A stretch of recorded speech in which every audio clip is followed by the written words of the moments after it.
ఈ ఒక్కసారికి నన్ను ఆదుకోండి మహాప్రభు అంటూ జగన్మోహన్ రెడ్డి ప్రధాని మోదీని వేడుకున్నారా? దానికి మోదీ ఇచ్చినటువంటి సమాధానానికి జగన్మోహన్ రెడ్డి కంగు తిన్నాడా అంటే అవుననే సమాధానం ఇస్తున్నారు కొంతమంది రాజకీయ విశ్లేషకులు. ఇక ఇదే అంశానికి సంబంధించి మనతో మాట్లాడేందుకు ప్రముఖ రాజకీయ విశ్లేషకులు జగదేవ్ గారు మనతో ఉన్నారు. ఆయనతో మాట్లాడదాం. జగదేవ్ గారు, హాయ్ అండి. హలో. ఈ ఒక్కసారికి నన్ను ఆదుకోండి మహాప్రభు అంటూ జగన్మోహన్ రెడ్డి మోదీ గారిని వేడుకున్నారని, దానికి మోదీ గారు ఇచ్చినటువంటి సమాధానానికి జగన్మోహన్ రెడ్డి కంగు తిన్నారు అంటూ కూడా ఇప్పుడు సోషల్ మీడియాలో ఒక వార్త సర్క్యులేట్ అవుతూ ఉంది. ఏంటి సార్ ఆ వార్తను ఎలా చూడాలి మనం? అంటే కంగు తిన్నారో లేదో తెలియదు కానీ ఆయన మోడీ గారితో సమావేశమై బయటకు వచ్చిన నేపథ్యంలో ప్రెస్ వాళ్ళు అడిగిన కొన్ని వాటికి ఎందుకో సరిగా ఆన్సర్ చేయలేదు. అండ్ ముభావంగా ఉన్నారు మనిషి కూడా, అంతగా యాక్టివ్గా అనిపించలేదు. అతను ప్రెస్ వాళ్ళు అడిగిన అంటే మన పివి నరసింహ గారికి భారతరత్న వచ్చిందనే అంశం కానీ, సార్ అసలు ఏంటి దేని గురించి వచ్చారని కానీ అడిగినప్పుడు ఎందుకు తిరస్కరించారట. ఆఫ్ కోర్స్ అతను mood of status of mood ఎట్లా ఉంటుందో అలా ప్రవర్తించారు. ఇప్పటికే అమిత్ షా గారిని ఇటు చంద్రబాబు గారు అటు పవన్ కళ్యాణ్ గారు ఇద్దరు కలిసిన నేపథ్యంలో ఇప్పుడు ఈయన హుటాహుటీన తాడేపల్లి ప్యాలెస్ నుంచి ఢిల్లీ వెళ్ళడం, అక్కడ మోదీ గారిని కలవడం జరిగింది.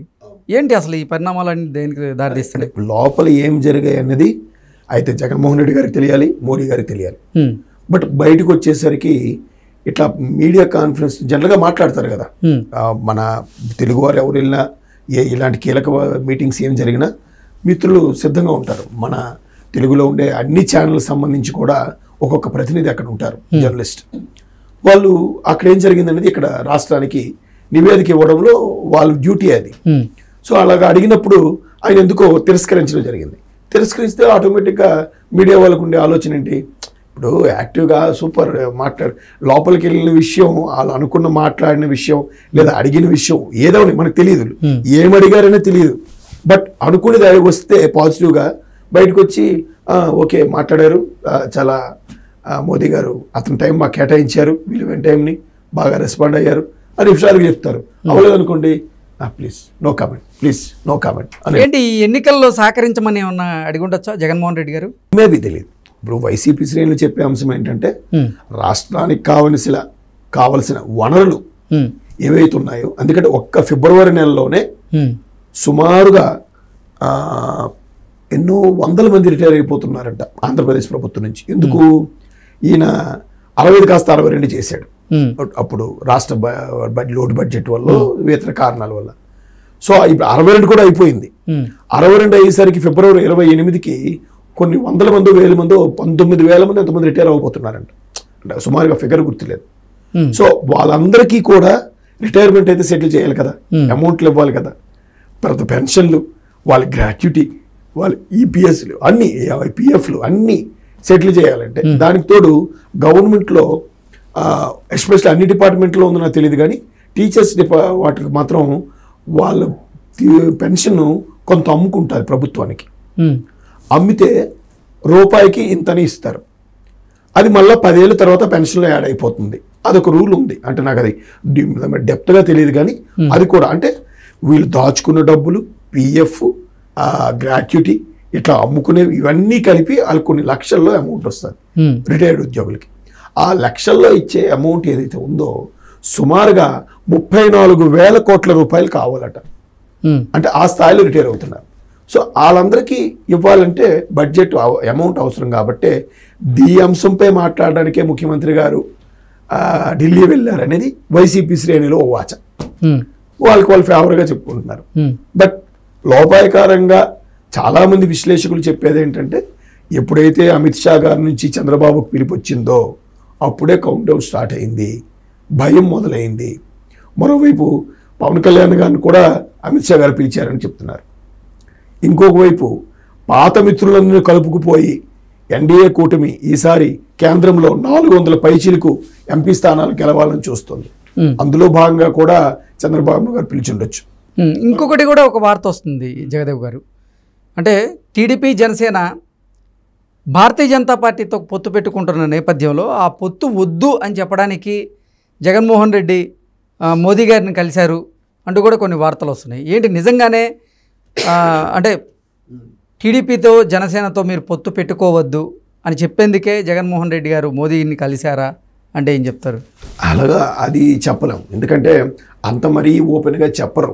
బట్ ఏం జరుగుతుందో వాళ్ళు ఎలా చెప్తారంటే వాళ్ళతో పొత్తు వద్దని చెప్పరు, కానీ బాబు మీరు మాకే సపోర్ట్ ఇవ్వాలి, మాతోనే పొత్తుగా ఉండాలని మాత్రం అడుగుతారు. మీకు అర్థమైందా? ఏమంటే రాజుగారి పెద్ద భార్య మాకు కావాలండి, చిన్న భార్య వద్దని అనరు, పెద్ద భార్య మాత్రమే కావాలండి అన్నట్టుగా మాట్లాడతారు తెలివిగా. కాబట్టి అలా అని ఉంటారు.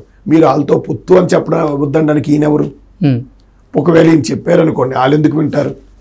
వాళ్ళకి తెలుసు కదా, వాళ్ళు కూడా రిపోర్ట్ చేయించుకుని ఉంటారు కదా. నెక్స్ట్ ఆంధ్రాలో పరిస్థితులు ఏంటి, ఎలా ఉంది, అసలు ఎవరితో వెళ్తే మనకి ఏమాత్రమైన ఫేవర్ ఉంటుంది? దక్షిణ భారతదేశంలో పాగా వేయాలనుకున్న బీజేపీ పార్టీ ఎంతవరకు సక్సీడ్ అయ్యింది, ఎందుకు అవ్వలేకపోయింది? ఇప్పటికీ ఆంధ్రాలో తమిళనాడులో ఎందుకు పాగా వేయలేకపోతుంది? వాళ్ళు కూడా బేరీజ్ వేసుకుంటారు కదా. ఎవరితో వెళ్తే మనకి కాస్తైనా ఇమేజ్ పెరుగుతుందని ఒక ఐడియా ఉంటుంది కదా. వాళ్ళు కూడా సెంట్రల్ ఇంటెలిజెన్స్తో కూడా సర్వే చేయించుకున్నారని కూడా వార్తలు వింటున్నాం. మేబీ అయ్యి ఉండొచ్చు.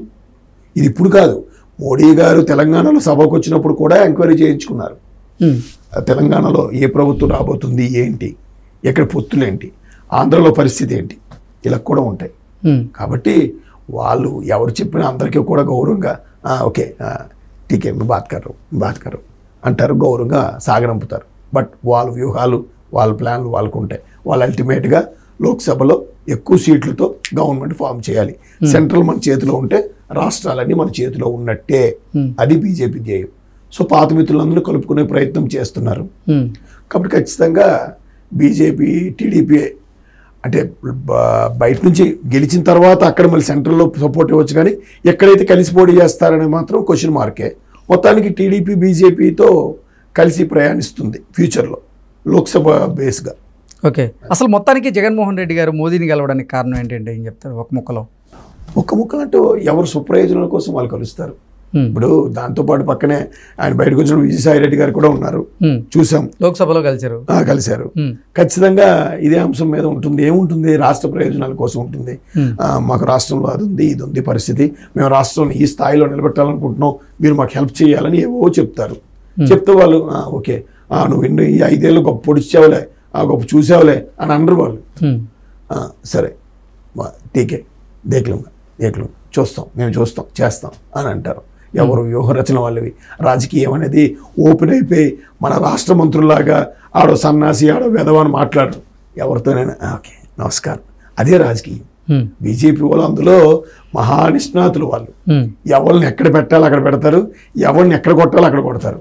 మరి అలా చేయబట్టే ఇద్దరితో ప్రారంభమైన బీజేపీ పార్టీ ఈరోజు దేశంలోనే అతిపెద్ద బలమైన పార్టీగా తయారైందంటే వాళ్ళ టార్గెట్ కూడా రానున్న ఎన్నికల్లో 370 సీట్లు కేవలం భారతీయ జనతా పార్టీ నుంచే గెలవాలనుకుంటున్నారు. అది ఎన్డీఏ కూటమిలో భాగంగా 400 సీట్ల పైన గెలవాలనుకుంటున్నారు.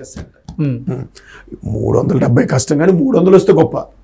మిగతా కూటమి అంతా ఎన్డీఏ 300 వచ్చినా కానీ బలమైన పార్టీ కింద దాటేసినట్టే కదా. వస్తా అందుకు వాళ్ళు ఇంకా సత్తా చాటుకోవాలి. మాకు తిరుగులేదు, కేవలం 10 ఏళ్ళు వరుసగా చేసాం కాబట్టి వ్యతిరేకత ఉంది అనే ఫీలింగ్ని రానివ్వకుండా చేస్తున్నారు. ఖచ్చితంగా వరుసగా 2 టర్మ్ చేస్తే 10 ఏళ్ళు కానీ చేస్తే ఎవరికైనా కొంత వ్యతిరేకత వస్తుంది. ఆ వ్యతిరేకతను రానివ్వకుండా చేస్తున్నారు. అది బీజేపీ స్ట్రాటజీ. అది సో వీళ్ళేం చెప్తారంటే మా రాష్ట్ర ప్రయోజనం కోసం చెప్తారు, కానీ అంతర్లీనంగా పార్టీ ప్రయోజనాల కోసం కూడా వెళ్ళి ఉంటారు జగన్మోహన్ రెడ్డి గారు. అది చెప్పరు. మన కొన్ని రోజులకి బయటకు వస్తుంది. ఆయన బయటకు వచ్చాక ఆయన మూడు బాగాలేకపోతే మీడియా మిత్రులు ఇలా రకరకాల కథనాలుగా చెప్తారు. లోపల ఇలా జరిగిందట, అలా జరిగిందట, అలా అనుకున్నారట, అన్నీ అటకబుర్లే, మనకు వాస్తవం తెలియదు.